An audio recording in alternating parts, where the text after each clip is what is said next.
इसके अंदर रोजगार M3M फाउंडेशन और ग्रेड अप कोचिंग देते हैं। इनका ट्राई पार्टी MOU हुआ है, जिसके अंदर 50,000 युवा साथियों को जो C और D ग्रुप के अंदर एग्जामिनेशन प्रदेश में दे चुके हैं और 90th से लेकर 99 परसेंटाइल के बीच में है, उनको अगले 18 महीनों के लिए ट्रेनिंग में इंडक्ट कर उनकी एग्जामिनेशन क्वालिटी इंप्रूव, इंटरव्यू कैसे दिया जाए उसकी ट्रेनिंग, इस प्रकार से तैयारी कराएगा। टॉप 1000 जो उन 50,000 में होंगे उनको फिर उससे एक लेवल ऊपर लाइव कोचिंग और एडिशनली B और A कैटेगरी की तैयारी के अंदर भी सहयोग करेगा। इसका MOU हुआ है और पिछले 10 दिनों के अंदर जब इस प्रोग्राम पे चर्चा हुई थी, M3M फाउंडेशन के सहयोग से और ग्रेडअप की पूरी टीम के मदद के साथ हमारे MOS employment Anup ji, ACS employment TC Gupta ji, और आज हमारे बीच में नहीं है director general employment doctor Rakesh Gupta ji, जिनने पर्सनली इस टास्क को लिया। देश के अंदर इस तरह की ऑनलाइन ट्रेनिंग कराने वाली अनेक कंपनीज के साथ चर्चा कर ग्रेडअप को चुनने का काम किया और 80 लाख से 1 करोड़ जो CSR का सहयोग M3M फाउंडेशन इस ट्रेनिंग प्रोग्राम में दी थी, उनके साथ टाइप किया। मेरा ये मानना है कि अब अगले 18 महीनों के अंदर केवल मात्र एम्प्लॉयमेंट विभाग इन 50,000 बच्चों को हरियाणा की ग्रुप C और D नौकरियों के लिए नहीं, हमने ग्रेडअप के साथ अलग अलग एग्जामिनेशंस, चाहे वो इंडियन रेलवेज जो सबसे बड़ा एम्प्लॉयमेंट बैंक है उसकी तैयारी, हमारे बीच में दूसरे प्रदेश जैसे पंजाबी बोलने वाले और लिखने वाले बच्चों को जो हमारे 8 जिलों के अंदर अधिक मात्रा में है, उनको पंजाब के ग्रुप C और D की तैयारी, हिंदी भाषी क्षेत्र के अंदर चाहे वो मध्य प्रदेश हो, राजस्थान हो, उत्तर प्रदेश हो, दिल्ली हो या केंद्र सरकार के SSC के मिलिट्री के एग्जामिनेशंस की तैयारी, उसके अंदर ग्रेडअप कोऑर्डिनेट करेगा। आपको याद होगा पिछले वर्ष इंजीनियरिंग के JEE के एग्जामिनेशन के रिजल्ट आए थे और 78 में से 2 हरियाणा के बच्चे थे। उसके अंदर ये सामने आया था कि गेट्स की तैयारी के अंदर भी हमारे बच्चों की रुचि कम रहती है। गेट्स जैसे टेक्निकल एग्जाम की भी तैयारी हमारे इस प्रोग्राम में हम उन 50,000 स्टूडेंट्स को कराने का काम करें। इसके लिए वीकली मॉनिटरिंग खुद हमारे ACS इस पूरे प्रोग्राम की करेंगे और हर महीने उन 50,000 बच्चों का रिव्यू किया जाएगा और जो नॉन एक्टिव बच्चे हैं उनकी जगह नए बच्चों को इंडक्ट भी टाइमली बेसिस पर करेंगे कि ये प्रोग्राम जिस सोच और दिशा के साथ हमने बनाया है ये सक्सेसफुल हो और ज़्यादा से ज़्यादा इसके अंदर हम देश भर के एग्जामिनेशन में हरियाणा के स्किल्ड बच्चों को अपॉर्चुनिटी देने का काम करें। हमारा उद्देश्य यही है कि इस पूरे प्रोग्राम को 70-30 रेशो में डिवाइड किया जाएगा और 70-30 का मतलब है 30 अर्बन 70 रूरल, जो हमारे प्रदेश के पॉपुलेशन का रेसिडियल भी है। और इसी सोच के साथ किया जाएगा कि जो बच्चा 1 से 1.5 घंटा डेली कोचिंग के लिए शहर की ओर ट्रांसपोर्ट करता है, उसके आने जाने के टाइम को हम कट डाउन कर पाए और उस 1-1.5 घंटे के अंदर भी उसको एडिशनली हम ट्रेन कर पाए। इसके अंदर आगामी 18 महीनों में हर हफ्ते जो उसका फील्ड ऑफ इंटरेस्ट है, उस फील्ड ऑफ इंटरेस्ट के वीकली एग्जामिनेशंस होंगे टाइम्ड, और पिछले 5 साल के पूरे देश भर के कॉम्पिटिटिव एग्जामिनेशंस के क्वेश्चनेयर हो, रीडिंग मटेरियल हो, टीचिंग मटेरियल हो, उसको विस्तारित तरीके से उनके पोर्टल पर हम उपलब्ध कराएंगे। और एक ही उद्देश्य है कि आज जहां हम आर्म्ड फोर्सेस के अंदर तो 10 से 11% देश का हिस्सा है, मगर जब जॉब्स की बात आती है तो हम 2% आ जाते हैं। इस टारगेट को बढ़ाया जाए और अगले 18 महीने के अंदर इसको 7 से 8%, 2% से हम ले जाने का काम करें कि हरियाणा प्रदेश के बच्चे को स्किल कर हम देश के प्रत्येक रोजगार के लिए सक्षम बना पाए। और आज खुशी के साथ आपके साथ साझा कर सकता हूं कि हरियाणा पहला राज्य देश के अंदर है जिसके एम्प्लॉयमेंट विभाग ने किसी CSR के सहयोग से इतने बड़े लेवल पर युवाओं को शिक्षित करने के, स्किलिंग करने के, कोचिंग देने के ऊपर कदम उठाने का काम किया। और मैं तो धन्यवाद करूंगा M3M फाउंडेशन का भी और साथ में ग्रेड अप का भी, जिनने इस 10 दिन के स्पैम के अंदर हमारे साथ टाइप भी किया और इतने बड़ी मात्रा में हरियाणा के युवाओं को स्किल करने के लिए अपना सहयोग देने का काम किया है।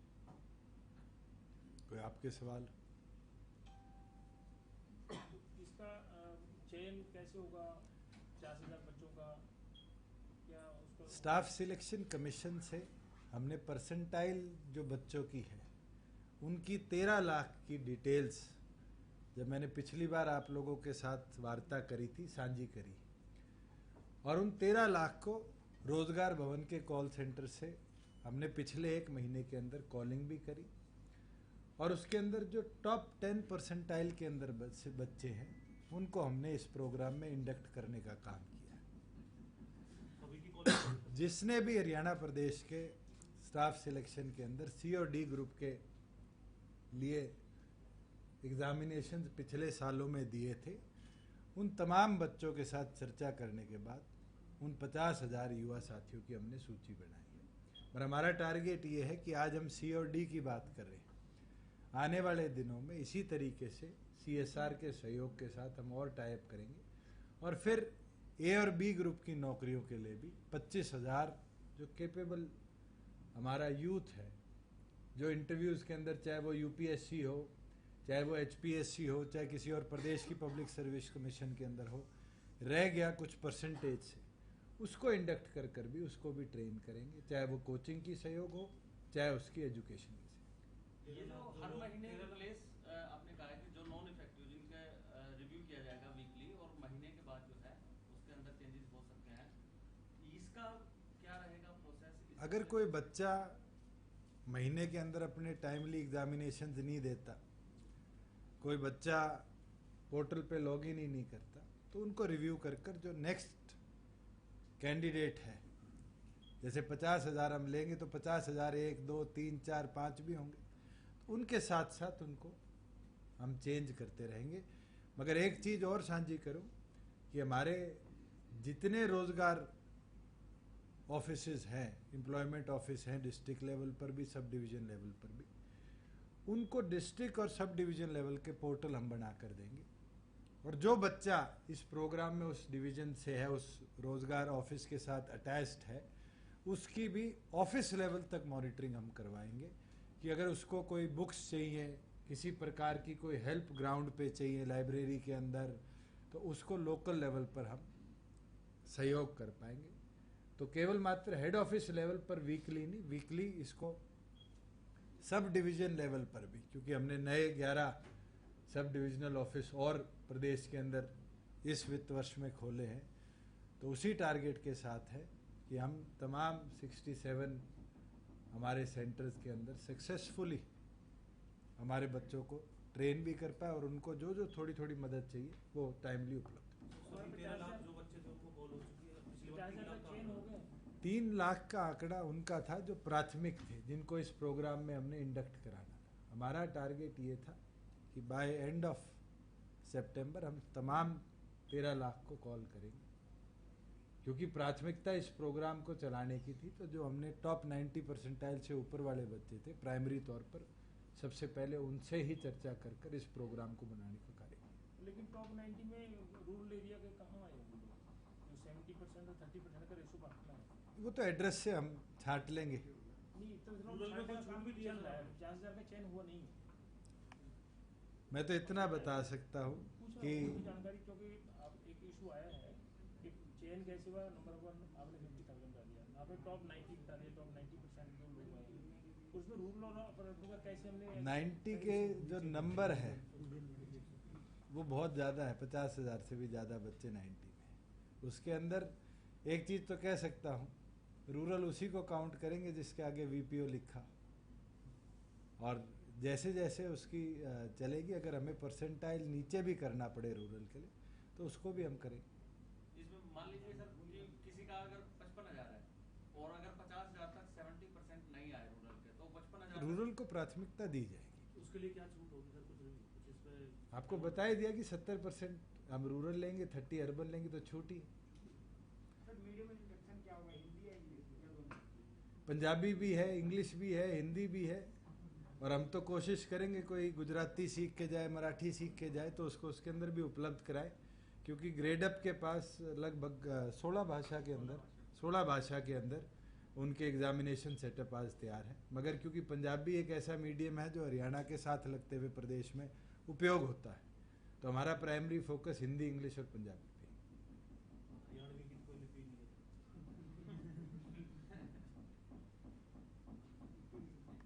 एक इसके अलावा विधानसभा सत्र की बात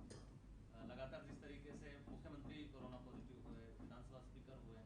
किस तरीके से लगता है सेशन जो है बीएससी में हालांकि तय होने, लेकिन आपको क्या लगता है किस तरीके से? देखिए, कल हमारे 6 सदस्य, जिसमें माननीय मुख्यमंत्री जी, माननीय विधानसभा अध्यक्ष, आज हमारे ट्रांसपोर्ट मिनिस्टर और 3 विधायक कोविड पॉजिटिव आए हैं। आगे सेशन के अंदर कैसे कार्रवाई रहेगी ये तो कल सुबह 11 बजे बीएससी तय करेगी, मगर क्योंकि स्पीकर ने अपनी पावर डिप्टी स्पीकर को डेलीगेट कर दी है, मुझे लगता है कि थोड़ी देर बाद विस्तारित तरीके से सदन की कार्रवाई के ऊपर वो आपसे स्वयं चर्चा करेंगे कि किस तरीके से आगामी जो 2 दिन का सेशन है उसको चलाया जाए। लेकिन स्पीकर या जो डिप्टी स्पीकर है, स्पीकर काम करेंगे, उनका काम तो केवल वहाँ की विधानसभा की कार्य का संचालित करना। तय अवधि जो कितना कार्य होगा, अब क्योंकि सीएम के तौर पे अब आप भी वहाँ पर सदन में नेता होंगे, सदन के नेता तो उस एंगल से भी सरकार की जो आपकी अगर डिस्कशन हुई हो, हमारा 2 दिन का टेंटेटिव शेड्यूल सरकार की तरफ से गया है, तो क्या इसको कट शॉर्ट करने का कोई अभी कोई प्लानिंग हुई है क्या? इसके ऊपर कल क्योंकि 11 बजे बीएससी और 2 बजे सेशन है, जिसके अंदर नेता प्रतिपक्ष भी होंगे, होम मिनिस्टर भी होंगे, और क्योंकि स्पीकर के तौर पे डिप्टी स्पीकर है, हम चारों बैठकर इसके ऊपर चर्चा भी करेंगे और इस सेशन को कैसे चलाया जाए उसके ऊपर, क्योंकि हमारे एक सिटिंग सदस्य का भी निधन इन 6 महीने के अंदर हुआ है, ओबिचुरी भी उनको हम कल देंगे। कैसे सदन की कार्रवाई चलेगी, मेरे ख्याल से बीएससी के अंदर फैसला ये होगा, उसके बाद ही आपके साथ बेहतर तरीके से हम बता। एक कल आपका बयान आया था, कर पाए तो राइट टू रिकॉल का क्या हम बिल लेके आ ही रहे हैं कल वाली जो उसमें सेशन शुरू हो रहा है? चौधरी देवीलाल जी का एक सपना था कि अगर कोई इलेक्टेड रिप्रेजेंटेटिव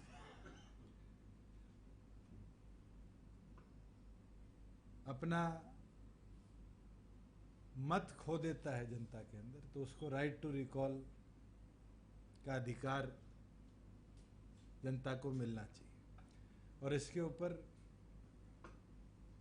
हमारी चर्चा भी हुई सरकार की, और फिर ये निर्णय लिया गया। और हम प्रयासरत हैं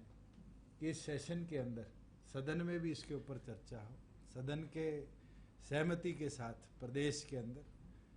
क्योंकि डायरेक्ट इलेक्टेड पंचायती राज रिप्रेजेंटेटिव सरपंच है। सरपंच के ऊपर निरंतर हम देखते हैं कि